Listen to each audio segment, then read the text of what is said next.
Prasanti adalah seorang gadis manis dengan tubuh tinggi semampai. Bisa dipastikan semua pria akan terpesona dengan paras cantiknya. Saat itu profesinya adalah seorang pelayan di sebuah tempat perjudian. Meskipun begitu, Prasanti memiliki keistimewaan tersendiri yang tak dimiliki oleh wanita lain. Entah bagaimana karismanya, tak ada pria yang berani memperlakukannya secara tidak sopan. Ya, seperti ada rasa sungkan untuk sekedar menggodanya, tak seperti teman-temannya yang lain sesama pelayan di tempat itu yang selalu saja menebar pesona kepada setiap pelanggan yang ada. Prasanti hanya melayani mereka secukupnya saja. Apabila ada yang meminta rokok, maka ia akan mengantarkan, dan apabila ada yang meminta kopi, maka ia juga akan membuatkan. Namun, di balik semua itu, tentulah keadaan yang memaksa Prasanti menjalani profesi ini. Ya, sebuah profesi yang memaksa Prasanti harus memakai pakaian ketat dan harus pulang larut malam. Namun, kisah hidup Prasanti tak seindah raut wajahnya. Di usia sekitar 16 tahun, ia harus menjadi anak yatim. Ia harus tinggal dengan adiknya yang mengalami keterbelakangan mental, dan ia pun harus juga merawat ibunya yang sedang menderita penyakit TBC. Meskipun begitu, Prasanti sangat menyayangi mereka. Selain itu, Prasanti pun sudah menjadi tulang punggung keluarga sejak Prasanti meminta ibunya untuk berhenti berjualan bunga karena penyakit TBC yang telah lama dideritanya. Sempat juga Prasanti meneruskan usaha ibunya itu. Namun karena berjualan bunga itu harus telaten mengumpulkan laba sedikit demi sedikit, Prasanti pun semakin lama merasa jika itu bukan bidangnya. Hingga akhirnya ia pun memutuskan untuk berhenti setelah ditawari pekerjaan oleh temannya sebagai pelayan di sebuah tempat perjudian. Awalnya Prasanti ragu, ia juga pastinya sempat ditentang dan disarankan oleh ibunya untuk mencari pekerjaan yang lain. Tentunya stigmalah yang menjadi alasannya. Tapi entah bagaimana ceritanya, Prasanti pun akhirnya berhasil meyakinkan sang ibu. Hingga akhirnya ia pun diizinkan bekerja di tempat itu. Setelah setahun Prasanti bekerja di tempat itu, karirnya pun menanjak. Penghasilannya kala itu bisa dikatakan lebih dari cukup untuk menopang hidup adik dan juga ibunya. Tak hanya itu, bahkan Prasanti bisa membeli sepeda motor walaupun Prasanti saat itu tidak bisa mengendarainya. Alasannya adalah untuk antar jemput dirinya di waktu berangkat dan juga pulang bekerja. Saat itu motornya pun dipasrahkan kepada Pringgo. Ya, Pringgo adalah teman semasa kecilnya dan Pringgo ini adalah orang yang mengantar jemput Prasanti. Selain karena sahabat dari kecil, rumah Pringgo pun juga bersebelahan dengan rumah Prasanti. Keluarga mereka juga saling peduli karena tak jarang sang ibu dititipi untuk merawat ibu dan juga adik Prasanti. Begitu juga Pringgo. Ya, Pringgo ternyata diam-diam juga menyukai Prasanti. Ya, tentu saja pria mana yang tidak bisa jatuh cinta kepada Prasanti. Begitulah kata Pringgo. Namun Pringgo hanya bisa memendam rasa itu. Baginya bisa membantu kesulitannya saja sudah lebih dari cukup. Lagian Prasanti pun tak akan percaya dan akan menganggap semua itu bercanda karena mereka sudah terlalu dekat seperti kakak beradik. Seperti biasa, Pringgo pun lalu mengantarkan Prasanti ke tempat kerjanya. Pringgo biasa menunggu di tempat itu sembari melihat orang-orang yang bermain judi di sana. Dan tak jarang juga Pringgo ikut dalam permainan judi itu, walaupun dengan skala taruhan yang tidak begitu banyak. Sebenarnya di tempat judi inilah Pringgo mulai merasa jatuh cinta dengan Prasanti. Ya, bagaimana tidak? Ia kagum sebagai wanita pelayan di tempat judi. Prasanti tak terlihat sama sekali seperti wanita murahan. Sosoknya sangat berkarisma seperti membuat orang-orang sungkan untuk menggodanya, apalagi untuk menyentuh tubuhnya. Prasanti benar-benar seorang gadis flamboyan. Ia selalu berhasil membuat pelanggannya merasa senang dan nyaman hanya dengan cara mengajaknya berbicara. Disinilah cara Prasanti mendapatkan uang tips. Uang tambahan tentunya lebih besar berkali-kali lipat dari gajinya. Jelas saja, dalam waktu beberapa tahun saja Prasanti sudah menjadi wanita dengan penghasilan yang cukup tinggi. Tapi memang benar, hidup tidak melulu lancar dan bahagia. Pastinya akan selalu datang sebuah cobaan yang terjadi. Jawa Tengah, sekitaran tahun 1970-an. Di suatu malam, sekitar pukul 3 dini hari, Prasanti kala itu pulang dari tempat kerjanya bersama Pringgo. Dan ketika ia sampai di depan rumah, saat itu mereka mendengar suara adik Prasanti yang tengah menangis. Lalu dengan sigap segera Prasanti dan Pringgo pun masuk ke dalam rumah untuk melihat apa yang telah terjadi. Mereka yang langsung menuju ke kamar ibu. Seketika perasaan tak enak di dalam hati ketika melihat kamar itu kosong. Lalu tiba-tiba saja kala itu terdengar suara adiknya menangis yang ternyata arahnya berada dari kamar mandi. Segera mereka pun langsung menghampirinya, dan kala itu terlihat ibunya yang sudah berada di lantai kamar mandi bersama sang adik, dengan posisi adiknya tengah memeluk sang ibu. Ya, adik Prasanti ini memanglah berkebutuhan khusus. Salah satu kekurangannya adalah sulit untuk berbicara, dan pada saat itu ia hanya menangis dan menyebut-nyebut kata ibu. Pringgo sebagai seorang lelaki pun langsung berupaya untuk menggendongnya. Namun apa daya, saat itu ibu Prasanti sudah meninggal dunia. Seketika suara tangis dari Prasanti dan adiknya pun langsung pecah, memecah keheningan malam itu. Pringgo sebenarnya ingin ikut menangis, tapi ia mencoba untuk menahannya sebisa mungkin hingga para tetangganya pun mulai berdatangan. Tentu ini sangat berat bagi Prasanti, apalagi untuk Prasojo adiknya yang mengalami keterbelakangan mental.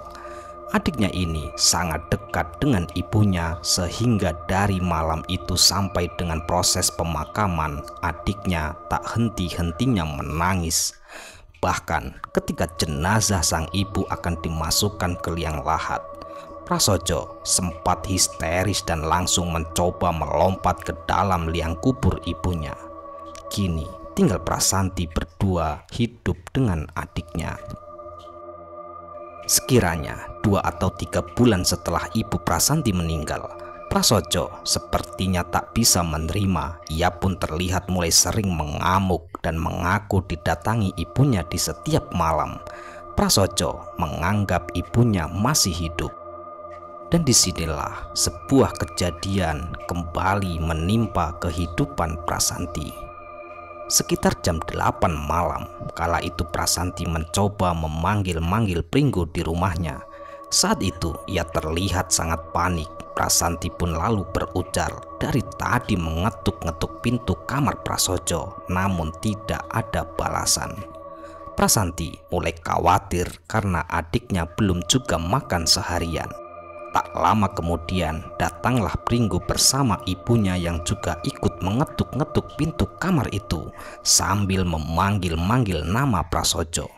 Pringgo saat itu mulai merasakan ada hal yang tak beres dengan Prasojo, tapi dia terus menenangkan bahwa Prasojo mungkin hanya ketiduran.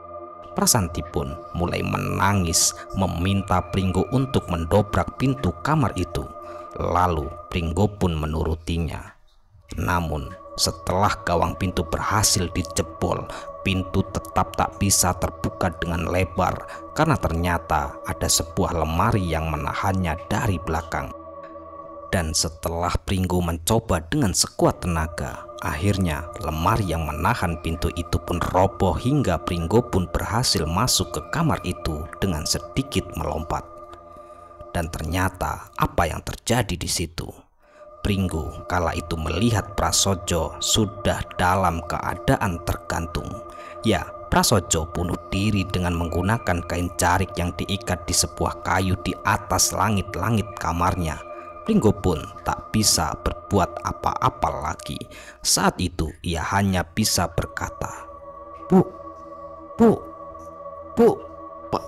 panggil Pak RT, Bu." Disitulah Prasanti sepertinya tahu jika ada sesuatu yang tak beres dengan adiknya. Dengan menangis, ia pun mencoba menerobos masuk ke dalam kamar. Ibu Pringgo sudah mencoba menahannya, tapi akhirnya Prasanti berhasil masuk ke dalam kamar dan di situ pun tangisannya kembali pecah. "Sojo!" teriak Prasanti sambil memeluk tubuh adiknya. Ia pun mencoba menurunkannya, tapi simpulnya sudah melilit terlalu ketat. Dan kemudian akhirnya Pak RT pun datang kala itu bersama beberapa warga untuk membantu evakuasi tubuh Prasojo. Terlihat Pringgo yang kini sedang duduk linglung. Tentu saja dia sangat shock melihat kejadian itu. Namun apalah daya, di sini Prasanti yang lebih menderita. Ia terus-terusan saja pingsan. Mau tak mau Pringgo pun harus menguatkan diri untuk mengurus segala keperluannya, karena memang dialah orang terdekat bersama ibunya. Mereka pun akhirnya mengurus semua keperluan dari awal penguburan hingga acara-acara sampai dengan hari ke-7. Setelah kepergian adiknya yang secara tragis itu, Prasanti kini menjadi orang yang pemurung. Ia sering melamun tak mau bekerja dan terlihat seperti hampir gila. Sebagai teman dekatnya, Pringgo terus mendampingi dan terus mengawasi kehidupan Prasanti. Bersama sang ibu, Pringgo pun sering mengirim makanan ke rumah Prasanti. Pringgo kini semakin khawatir dan terus mencoba mengajaknya mengobrol di setiap harinya. Dan dalam beberapa pembicaraan dia sering mengatakan rasanya ingin seperti mati saja. Ia sudah tak lagi bersemangat dalam hidupnya dan kini tak ada lagi hal yang harus ia perjuangkan. Namun Pringgo terus-terusan saja menyemangati Prasanti untuk bangkit. Akan tetapi semua itu percuma. Karena di suatu hari di saat Pringgo hendak mengantarkan makanan, saat itu ia merasa ada sebuah kejanggalan. Ya, karena pintu rumah Prasanti saat itu seperti terkunci. Tak biasanya seperti ini. Insting Pringgo pun langsung bermain kala itu. Dengan segera ia pun langsung mendobrak pintu rumah Prasanti. Entah kenapa saat itu Pringgo merasa kuat karena dengan satu tendangan saja dan dorongan pintu itu pun langsung terbuka. Segeralah Pringgo pun menuju kamar Prasanti dan benar saja di situ Pringgo melihat tubuh Prasanti yang tengah menggelincang karena lehernya yang sudah terlilit kain sarung. Dengan sigap Pringgo pun langsung menahannya dengan tubuhnya. Pringgo langsung berteriak-teriak meminta bantuan dan tak lama kemudian para tetangganya pun akhirnya berdatangan. Saat itu Prasanti berhasil diturunkan, namun tubuhnya terkulai lemas. Denyut nadinya masih ada tapi lemah. Mulutnya saat itu mengeluarkan cairan kuning. Dan alhamdulillahnya Prasanti kala itu masih selamat. Ya, kejadian itu tentunya sampai kepada Pak Trenggono, pemilik rumah judi tempat Prasanti bekerja, yang mana seperti sebelumnya dari kematian ibunya dan juga adiknya sampai pada kejadian percobaan bunuh diri ini, Pak Trenggono selalu datang untuk bersimpati.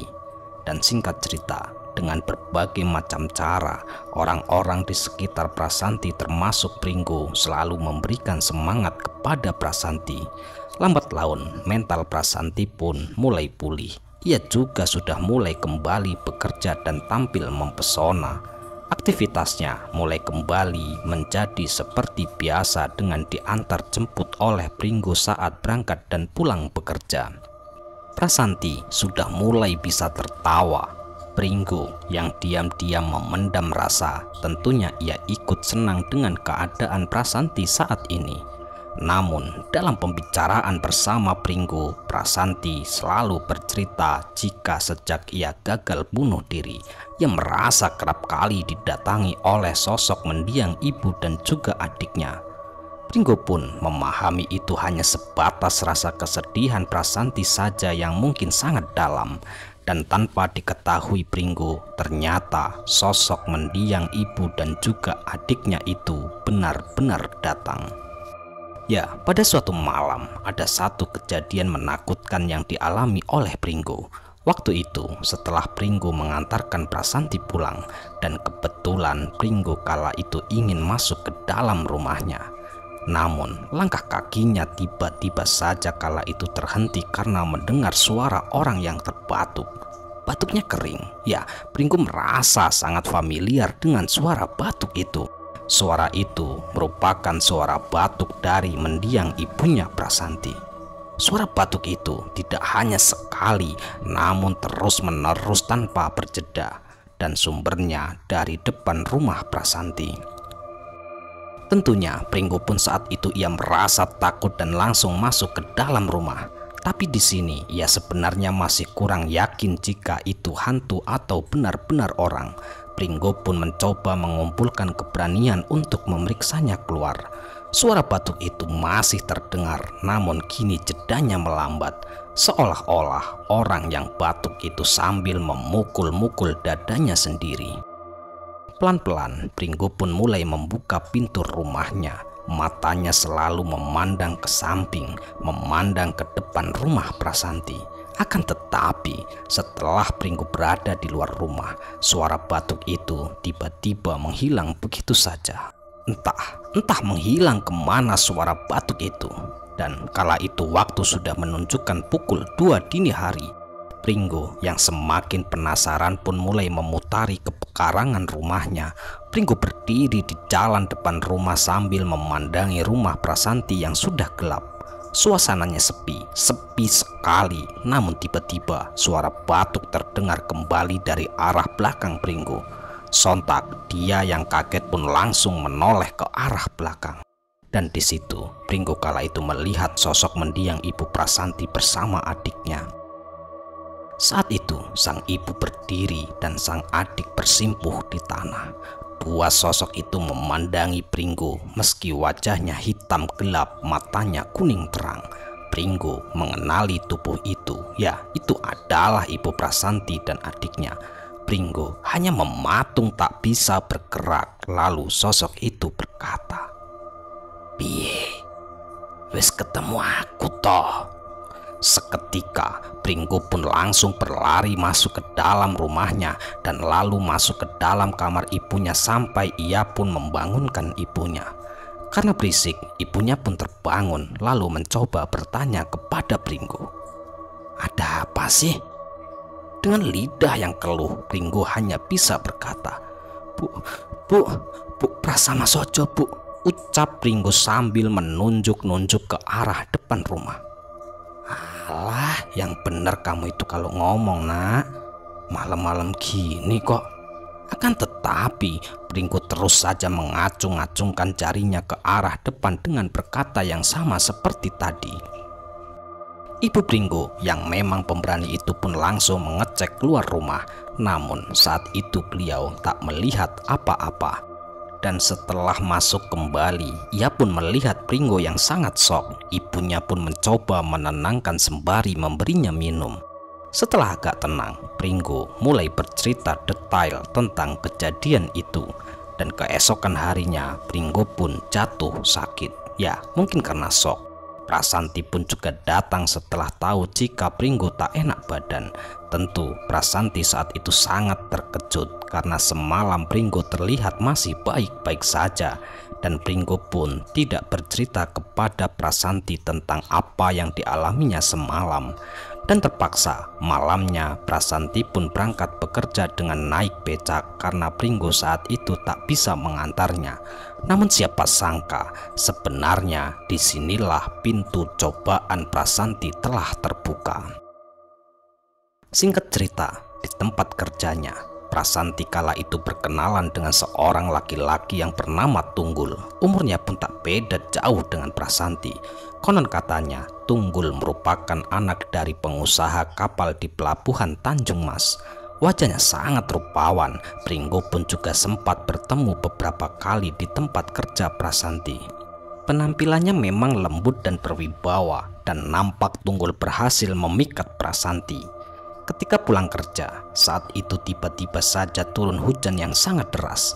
Prasanti pun nampak kebingungan karena baru pertama kalinya ini ia tak dijemput oleh Pringgo. Para tukang becak yang biasanya mangkal di depan tempat kerjanya kini tak ada, nampak tak seperti biasanya. Dan Tunggul mungkin saja kala itu ia melihat kesempatan ini, dihampirinya Prasanti dengan maksud untuk mengantarkannya pulang.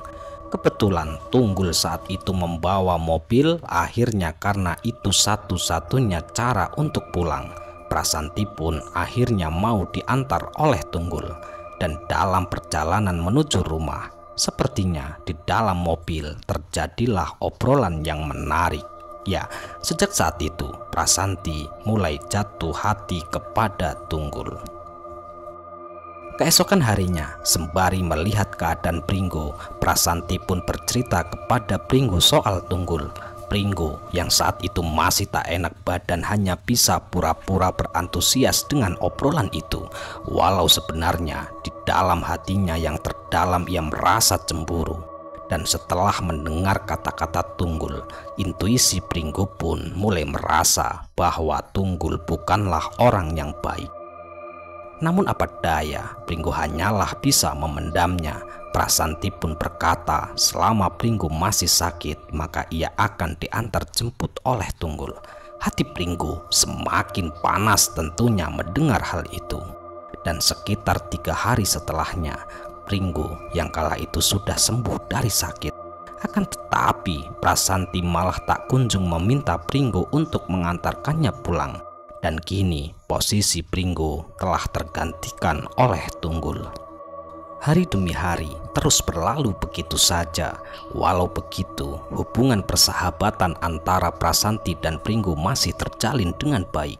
Terbukti hampir di setiap pagi Prasanti selalu datang ke rumah Pringgo untuk curhat tentang kekagumannya terhadap sosok Tunggul. Berkali-kali juga Pringgo ingin mengembalikan motor Prasanti, namun Prasanti selalu menolaknya dengan dalih Pringgo sudah cukup berjasa bagi kehidupan mereka. Nampaknya hubungan antara Prasanti dan Tunggul pun semakin dekat dan menuju ke arah hubungan yang lebih serius lagi. Karena Prasanti pun juga sering bercerita bahwa ia dijanjikan akan dinikahi oleh Tunggul. Hari pun berganti dengan bulan. Pringgo mulai rela bertepuk sebelah tangan. Lalu Pringgo pun mulai mencari tahu tentang latar belakang dari Tunggul. Ya, ia hanya ingin memastikan jika Tunggul adalah orang yang baik. Namun betapa mengejutkannya kala itu setelah Pringgo tahu tentang latar belakang Tunggul. Ya, dia ternyata bukanlah anak dari seorang pengusaha kapal. Dan yang lebih mengejutkannya lagi kala itu Tunggul sudah beristri dan mempunyai 2 orang anak yang masih kecil-kecil. Pringgo pun juga sempat bertemu istri Tunggul. Ketika bertemu, ia sempat mengira jika Pringgo adalah seorang penagih hutang. Karena ternyata Tunggul terlilit banyak hutang dan jarang pulang ke rumah. Pringgo kala itu tidak memberitahukan tentang perselingkuhan ini karena tak tega dengan melihat kondisi istri Tunggul. Berarti insting Pringgo selama ini benar bahwa Tunggul bukanlah orang yang baik. Dan singkat cerita, berbekal informasi ini, Pringgo pun akhirnya memutuskan untuk memberitahu kepada Prasanti sebelum semuanya terlambat. Dengan sangat hati-hati, Pringgo mencoba menjelaskannya kepada Prasanti. Namun siapa sangka, saat itu ia justru marah dengan Pringgo. Ia menuduh Pringgo hanya iri. Memang kadang cinta membuat orang menjadi bodoh. Dan dengan emosi yang meluap-luap, Prasanti pun memaki-maki Pringgo. Pringgo hanya diam saja, dan setelah itu ia pun memberitahukannya kepada Tunggul. Dan tentu saja Tunggul kala itu marah jika aibnya telah dibongkar. Hingga akhirnya selang beberapa hari Tunggul pun mendatangi Pringgo di sebuah warung kopi, dan terjadi percekcokan di situ berujung perkelahian antara Pringgo dan juga Tunggul. Bisa dibilang ini adalah perkelahian berdarah. Selain badannya yang kalah besar, Pringgo pun harus roboh karena saat itu pelipisnya dipukul dengan kunci roda.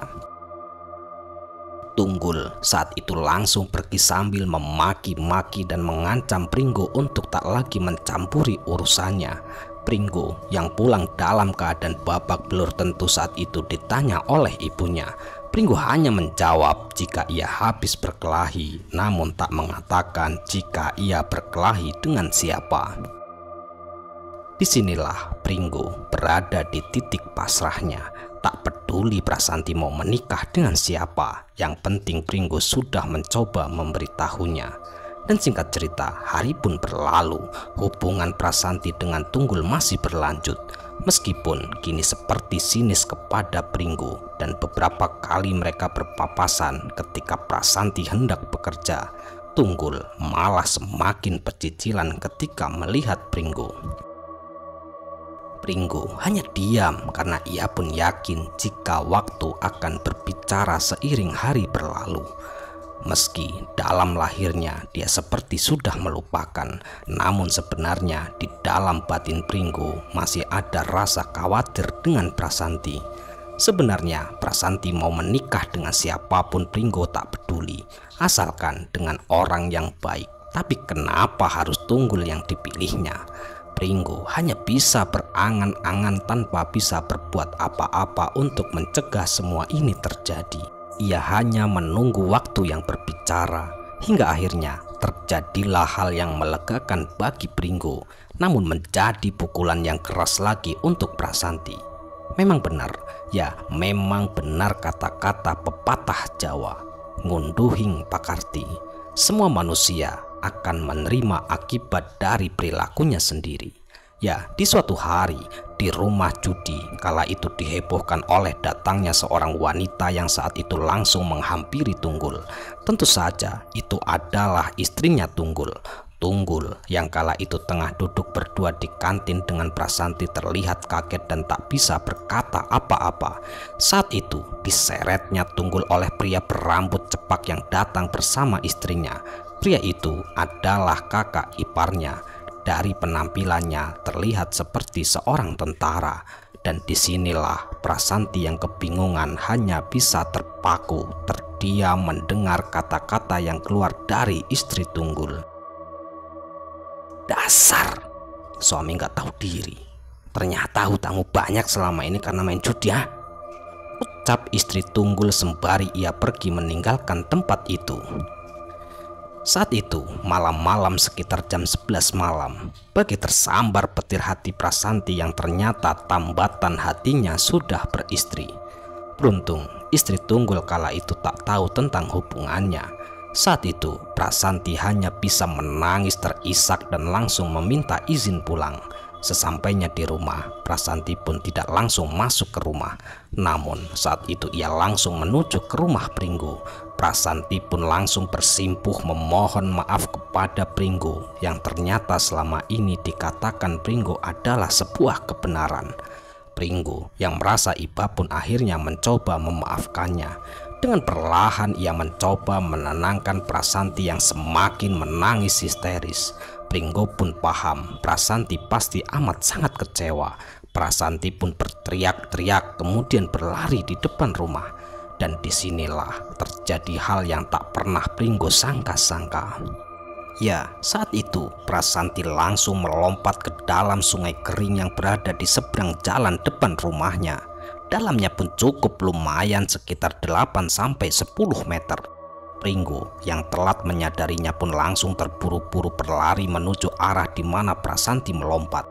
Suasana yang gelap membuatnya tak bisa melihat di mana Prasanti jatuh. Akhirnya Pringgo pun berteriak-teriak meminta tolong kepada warga sekitar, hingga akhirnya warga pun mulai berdatangan. Pringgo yang sudah kepalang panik pun langsung mengambil lampu petromak yang dibawa oleh salah satu warga. Dengan hati-hati, Pringgo saat itu mulai turun ke dasar sungai kering itu bersama beberapa warga. Dan tak lama kemudian, salah satu warga berhasil menemukan sosok Prasanti dengan posisi tubuhnya kala itu terungkup di antara lumpur dan bebatuan. Masih bernapas, teriak orang-orang yang menemukannya sembari mengangkat tubuh Prasanti. Ya, Prasanti ditemukan dalam keadaan tidak sadarkan diri. Di sini Prasanti masih selamat walaupun mengalami banyak luka.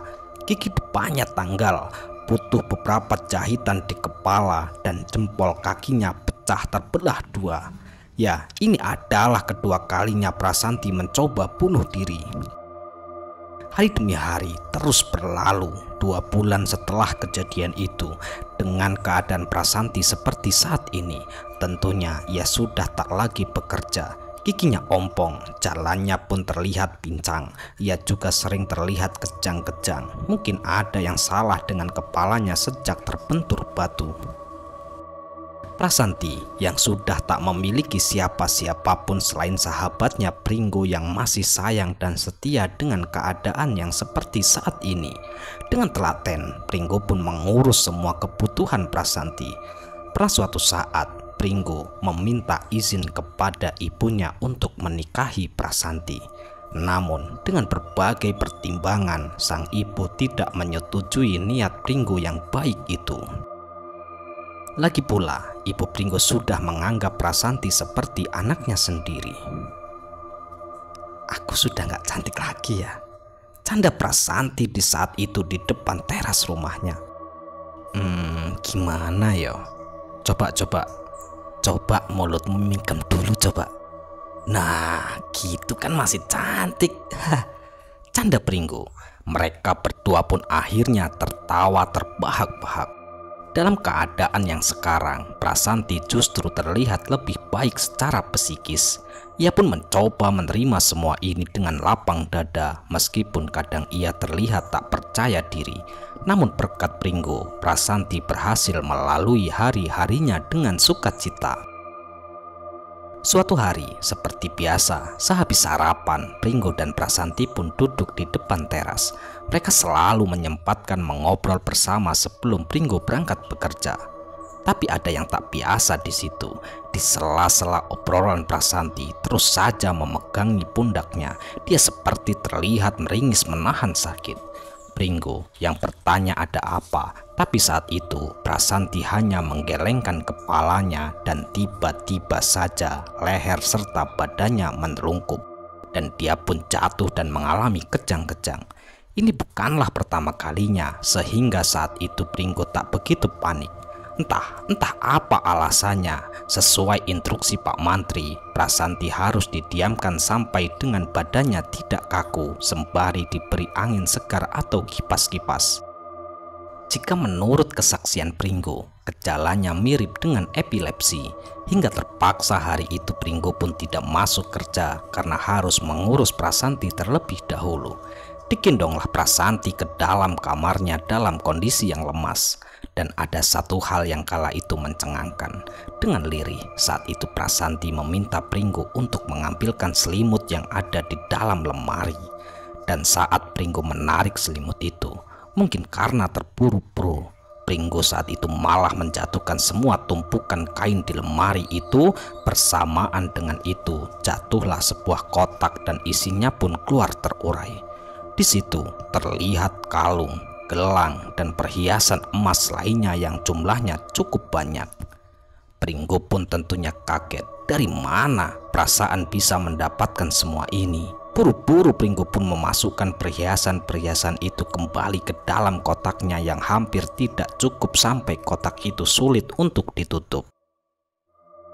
Dan setelah memberikan selimutnya, kembali Pringgo menata isi lemari itu, dan kagetnya lagi ternyata di dinding-dinding lemari itu terdapat tumpukan uang yang sangat banyak. Ya, mungkin ini adalah uang yang paling banyak yang pernah dilihat oleh Pringgo seumur hidupnya. Di situ ia pura-pura tak tahu dan meneruskan menata isi lemari. Setelah selesai, Prasanti pun terlihat sudah tertidur dengan pulas. Pringgo pun lalu segera berangkat bekerja. Dan di sini Pringgo masih terpikirkan dengan harta benda itu dari mana Prasanti mendapatkannya. Memang sejak di rumah judi Prasanti cukup sukses, tapi rasanya tak mungkin ia bisa mengumpulkan semua itu hanya dari hasil kerjanya. Pringgo pun yang penasaran mulai mencari informasi. Di suatu malam, Pringgo pun kala itu mengunjungi rumah judi tempat Prasanti dulu bekerja. Tentu dengan tujuan utamanya bukan untuk bermain judi. "Wih, Mas Ringgo, tumben nih Mas main kemari," sapa Pak Trenggono pemilik tempat judi itu sembari menepuk-nepuk pundaknya. Gimana kabar Prasanti?" lanjut Pak Trenggono. "Alhamdulillah, baik-baik saja Pak," jawab Pringgo. Dan hingga akhirnya mereka pun berbasa-basi. Pringgo juga menceritakan tentang percobaan bunuh dirinya yang kedua kalinya. Namun ada keanehan di situ, ya, karena saat itu tanggapan Pak Trenggono terlihat seperti dingin, seakan-akan tidak tertarik mendengarkannya. "Iki bonus ku awakmu," timpal Pak Trenggono seperti memotong obrolan itu sembari memberikan uang pecahan 25 perak sebanyak 5 buah. Lalu Pak Trenggono pun menuntun Pringgo ke salah satu meja judi lalu meninggalkannya. Tak lama kemudian uang pemberian dari Pak Trenggono pun telah habis. Segera Pringgo pun meninggalkan meja lalu pergi ke kantin belakang untuk sekedar minum kopi. Di meja kantin terlihat gadis-gadis pelayan berjejer. Mas Pringgo," sapa beberapa gadis di situ. Pringgo pun duduk di dekat para gadis. Dan seperti yang ia duga, pasti akan ada yang bertanya tentang kondisi Prasanti. Dan singkat cerita, terjadilah obrolan panjang di situ tentang Prasanti dan pasca kejadian istri Tunggul datang ke situ. Kira-kira seperti ini ceritanya. Setelah kejadian istri Tunggul datang ke rumah judi, sekitar 2 hari kemudian tempat judi ini pun sering didatangi oleh beberapa pria bertubuh besar. Mereka semua mencari Tunggul untuk menagih hutang. Orang-orang itu pun sempat bersitegang dengan Pak Trenggono dan beberapa anak buahnya. Terjadilah juga satu pemukulan. Mereka mengira Pak Trenggono menyembunyikan Tunggul. Padahal justru sebenarnya Tunggul juga mempunyai hutang yang banyak di tempat judi itu. Bahkan angkanya pun cukup besar. Untungnya bisa terjadi mediasi di antara kedua belah pihak dan terjadilah kesepakatan kedua belah pihak antara pihak Pak Trenggono dan pihak penagih hutang untuk bersama-sama mencari Tunggul. Secara tujuan mereka sama, yaitu menagih hutang kepada Tunggul. Dan entah bagaimana caranya, sekitar 1 minggu kemudian orang-orang itu pun datang lagi dengan membawa Tunggul yang sudah dalam keadaan babak belur. Mereka bermaksud untuk menyerahkannya kepada Pak Trenggono. Namun keadaan Tunggul sangatlah parah. Entah siksaan apa yang telah dilaluinya. Berjalan pun Tunggul kala itu sudah tak bisa. Ia diseret dengan kasar oleh orang-orang itu. Pak Trenggono yang melihat keadaan Tunggul tentu saja kaget, lalu meminta mereka semua pergi karena tak mau jika sampai Tunggul mati di sini. Walaupun sudah disiksa sedemikian rupa, Tunggul tetap tak bisa membayar hutang-hutangnya baik dari pihak Pak Trenggono maupun pihak kedua. Dan singkat cerita, Tunggul pun dibawa lagi oleh orang-orang itu entah kemana. Yang jelas Tunggul tak pernah lagi pulang ke rumahnya. Karena sekitar sebulan kemudian istri Tunggul pun kembali mendatangi rumah judi itu. Ia mencari Tunggul yang sudah lama tak pulang. Ia bersaksi terakhir kali Tunggul dijemput paksa di jalan dekat rumahnya oleh segerombolan pria bertubuh besar. Istri Tunggul mengira itu adalah orang-orang suruhan dari Pak Trenggono. Pak Trenggono yang tak mau terlibat langsung menepis tuduhan itu. Padahal sedikit banyaknya Pak Trenggono juga ikut andil dalam hilangnya Tunggul. Singkat cerita, hari pun berlalu. Sekitar 2 minggu setelah datangnya istri Tunggul, terdengarlah kabar penemuan mayat di salah satu sungai di daerah Jawa. Desas-desus itu adalah mayat Tunggul, tapi di sini belum bisa dipastikan karena tak ada yang melihat langsung yang jelas Tunggul tak pernah kembali. Dan di hari itu terjadi juga obrolan dari salah satu teman dekat Prasanti di tempat kerjanya. Ia berkata kepada Pringgo jika Prasanti itu diisukan menjadi gundik dari Pak Trenggono. Ya, Pak Trenggono ini adalah seorang yang kaya raya. Selain rumah judi, ia pun juga mempunyai usaha lain. Usahanya tersebar di mana-mana. Mungkin bagi Pringgo, pernyataan ini agak menjawab rasa penasarannya tentang perhiasan dan uang banyak yang sempat dilihat oleh Pringgo tempo hari. Bisa jadi itu semua adalah hasil dari penggundikannya dengan Pak Trenggono. Meski di sini Pringgo agak ragu.